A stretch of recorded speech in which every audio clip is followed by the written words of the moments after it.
So you've probably heard that Idaho is a pretty firearm-friendly state, and you'd be correct in thinking that. Well, in today's video, I'm going to break down some of the amazing gun laws here in Idaho that make this one of the coolest states in the country, in my opinion. Stick around to the very end. I'm going to tell you something about suppressors in Idaho that will blow your mind. All right, let's jump right in.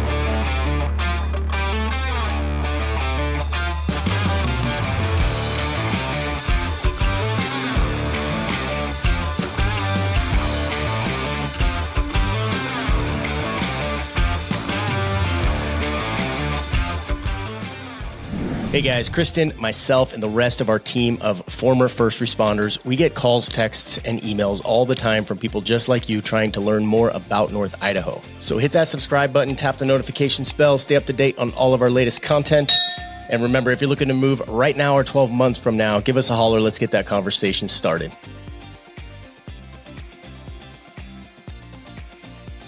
All right, before we get started today, let me just remind you that I am not an attorney. I'm a former police officer, 14 years as a police officer, and I carried a gun every single day, and I still do. So I've been carrying a gun for a long time. I come with that background and knowledge, but I am not an attorney, and this is not legal advice. This is for information purposes only. Okay, first topic that we're going to jump into is open carry. So Idaho is an open carry state. People 18 and older can carry firearms without a license, open or concealed, as long as they're not banned from having a gun. Interesting, right? If you come from another state that does not allow that, that might catch you off guard the first time you see someone open carrying.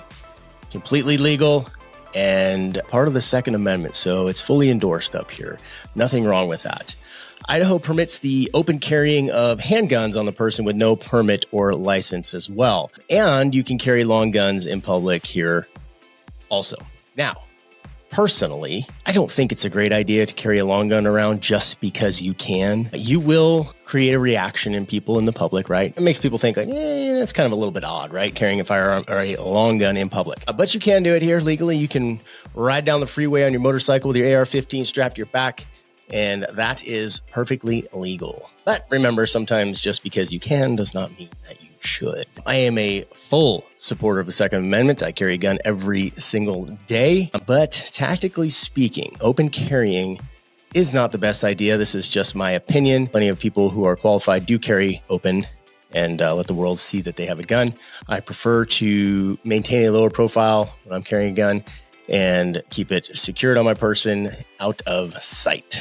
Once again, that's just me. There are some places that carrying a firearm is not allowed, and those would be schools, courthouses, places like that. It is always marked outside clearly for the public that firearms are prohibited. And I'm not talking about Starbucks or something like that.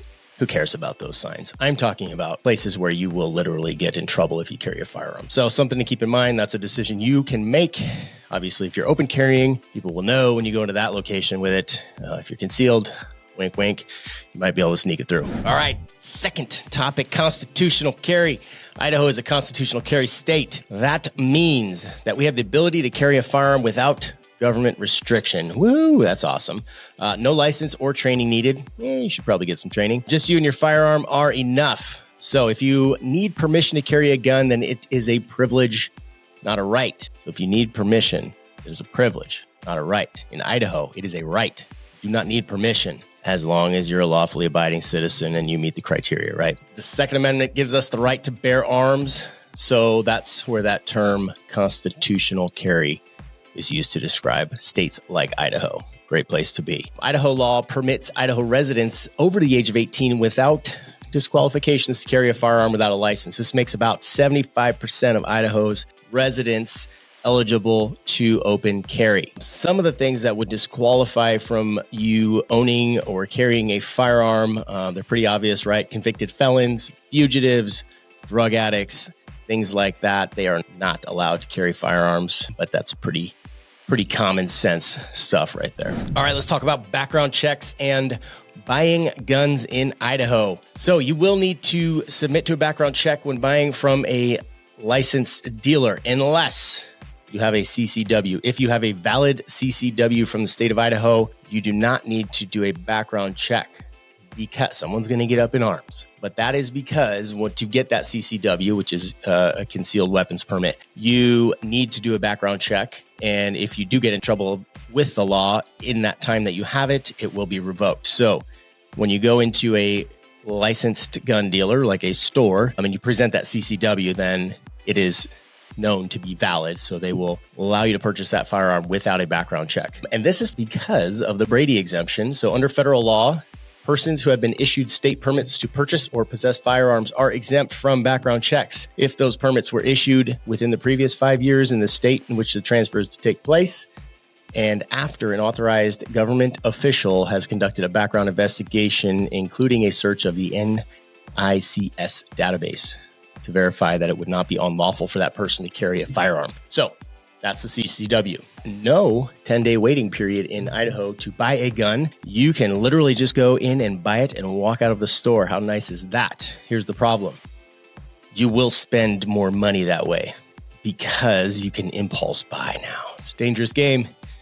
Next thing you know, you're walking out with an AR-15 and you just dropped $1,000 or more. All right, this one's kind of interesting. Firearms transfers by private sellers. So not a dealer, not a store, just person to person. They are not subject to background checks in Idaho. So you can literally private party transfer a gun in the parking lot behind Home Depot. All you need is a gun and money. And you can flip it, make that exchange with that person. As the seller, no identification is required. It's not on you to figure that out and determine if that person is qualified to own a gun. That is on the buyer. And a bill of sale is even optional. So you do not even need to do a bill of sale. So this is nice, especially if you're selling guns to your friends or swapping things around. You can literally just hand the gun over and exchange money or whatever it is that you exchange for it. Kind of cool deal here. Okay, this next one is specifically for the retired law enforcement people out there. HR 218, otherwise known as LEOSA. That's how you might have heard of it. It's the Law Enforcement Officer Safety Act. It allows qualified law enforcement officers and retired LEOs to concealed carry in any jurisdiction in the U.S., regardless of state or local laws. There are some exceptions, of course.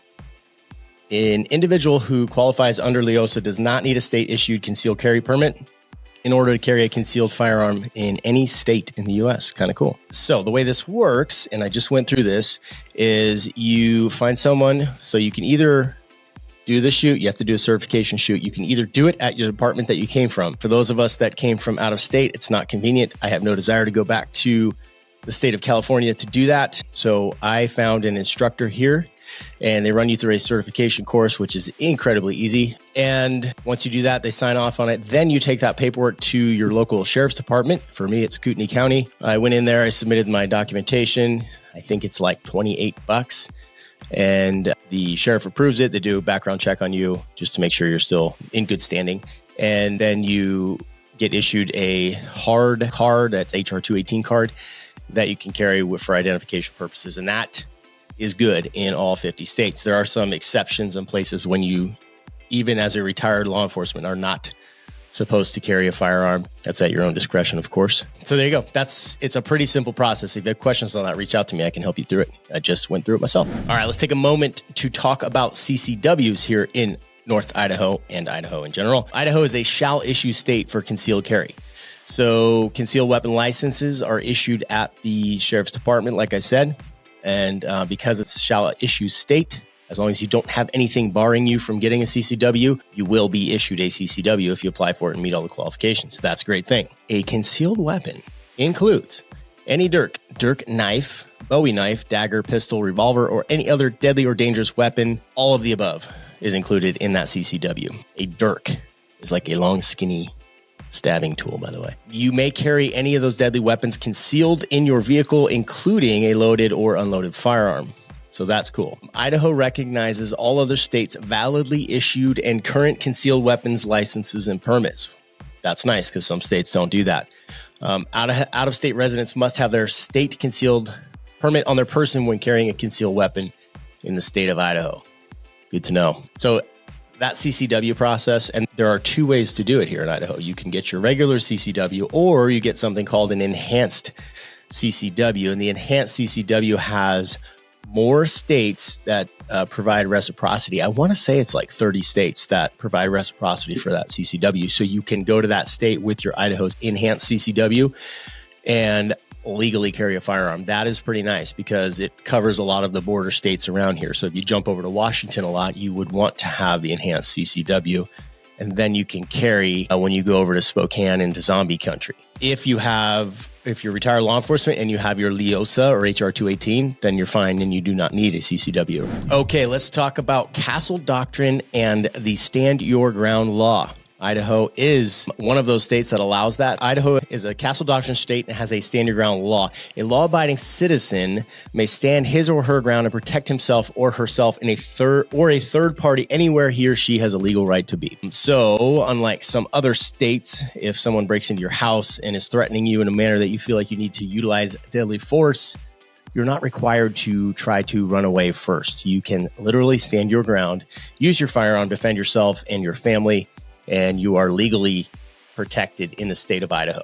That's a beautiful thing, and that's where the way it should be. Just to define defense of self and others, no person in this state shall be placed in legal jeopardy of any kind whatsoever. This is right out of the law book, obviously. For protecting oneself or family by reasonable means necessary, or when coming to the aid of another whom he reasonably believes to be in imminent danger or the victim of aggravated assault, robbery, rape, murder, or other heinous crime. The defense of self or of another does not require a person to wait until he or she ascertains whether the danger is apparent or real. A person confronted with such danger has a clear right to act upon appearances such as would influence the action of a reasonable person. I like the language in this. Reasonable person, that's important. And it does not require to wait until you ascertain whether that danger is apparent or real. That allows you to act quicker and potentially save your life or the life of another without fear of legal repercussions. Okay, with all these guns in Idaho and these extremely lax gun laws, you would think that gun violence in Idaho is off the charts. Well, let me throw some stats at you. 60% of households in Idaho own at least one gun. And of those that do, I bet they own a lot more than one. My personal opinion. Idaho has the fourth highest rate of gun ownership per capita in the U.S. I don't know who's got us topped, but I'm guessing it's Alaska, Montana, Wyoming, somewhere in there. Maybe New Hampshire. They're up there. However, fourth highest ownership, 44th in the nation for gun homicide and gun assaults. Interesting. And this is all per capita, so it doesn't have anything to do with the size of the population. It takes that into account, right? Of those gun homicide, gun assaults, 86% of those deaths in Idaho are from suicide. That is unfortunate, but it also does show you that this state, although flush with guns, it is not flush with violent crime, right? So I read this little interesting thing. This is funny. This was from the Giffords Law Center, clearly not a conservative group. On an A to F scale, with A representing the strongest gun control laws and F the weakest, the Giffords Law Center assigns Idaho an F for its gun control policy. So apparently we have the weakest gun control laws. That's great. Great news for us. Doesn't bug me a bit. So clearly there's no correlation between gun ownership rates and gun violence, and that is because Idaho has a long-standing history and culture of respect for firearms, probably a lot from the hunting culture. And, you know, for me, that's a great place that I would like to live, and probably for a lot of you too that are out there listening. We're going to talk about suppressors for a second here. Suppressors get some people all kinds up in arms. That's super scary, right? Only assassins use those. Imagine a world where you might use a suppressor when you're hunting to protect your ears from hearing damage. Pretty cool. Or you'd like to go to the range and that AR-15 is extremely loud, and over time it has destroyed your hearing as well. So imagine a world where you can use a suppressor and those things, and they're not just for hitmen. Pretty cool. So Idaho is one of those fantastic states that you can legally own a suppressor, short barrel rifle, short barreled shotgun, machine guns, probably other dangerous things, if you get yourself a $200 tax stamp done through the ATF, I believe. If you go into any of the local gun stores, particularly East County Guns, I think they're like one of the number one or maybe top 5 suppressor dealers in the U.S., and they're right here in Coeur d'Alene, Idaho. East County Guns, they have a kiosk, literally an automated kiosk that you can go to and apply for your federal tax stamp for a suppressor. And then they have a huge selection of them that you can buy there. So pretty cool. The downside is, one, it's expensive. You have to pay the $200 for the tax stamp. The suppressors themselves are expensive. And then you have to wait, I don't know what the current wait time is, 6 months for that to get approved as they do their background checks on you and make sure you're not a cartel assassin. So that's the downside. There is one cool thing, and this is the cool fact I warned you about at the beginning, so I'm glad you made it this far.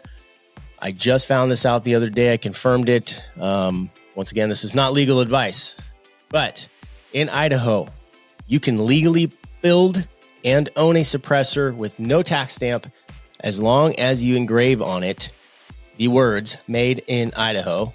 One, that's super cool, and I don't have any problem doing that. And you can also not travel into any other states with that suppressor. So it needs to be made in Idaho, and it needs to stay in Idaho forever. But you can do it. The gun laws on that were clear that the state of Idaho would defend you against the federal government if you were ever charged with a crime because of one of those suppressors that meets that criteria. However, it's still federally illegal. So if the ATF did decide to come and knock in, I just wouldn't want to deal with that. But it's an option. You can do it. We always look at it, if they get in your gun safe with a warrant, you probably got bigger problems that got you in that place in the first place. So there you go. But you can do it. Build yourself a suppressor, stamp "Made in Idaho" on it. Keep it in the gun safe. You're good to go. Unless the ATF comes knocking. Remember that. That is it, you guys. I have covered some of the more common and interesting gun laws here in Idaho. Idaho is an extremely free state, and I think that's what draws a lot of people to move here. A lot of people move here that are into guns. The gun culture here is strong. And as I pointed out, gun violence is extremely low. So it's a safe place. It's a fun place. If you love to shoot, there are great options out there. Great gun stores. You can own all kinds of fun, cool stuff without all the crappy modifications that states like California make you put on your gun. High capacity magazines. You don't have to put a bullet button on your AR-15, and that's a really good feeling to not have to deal with that. If you're looking for free America and a step back in time, then Idaho, and particularly North Idaho, might be the place for you. We would love to help you make that move here. If your values align and this seems like the spot, give us a call. Our real estate team is all former law enforcement and one current. So we do understand that culture. A lot of the people that call us come from that world, but you don't have to. But you'll get the same level of service and love from us, no matter where you come from. But just know that a lot of those people do. And we're happy to meet you guys and help you get involved in the community up here if that's what you're looking for. And it is a wonderful community. So thank you guys again. And remember, if you're looking to move right now or 12 months from now, give us a call, text, or email. We would love to help you make that smooth move right here to North Idaho.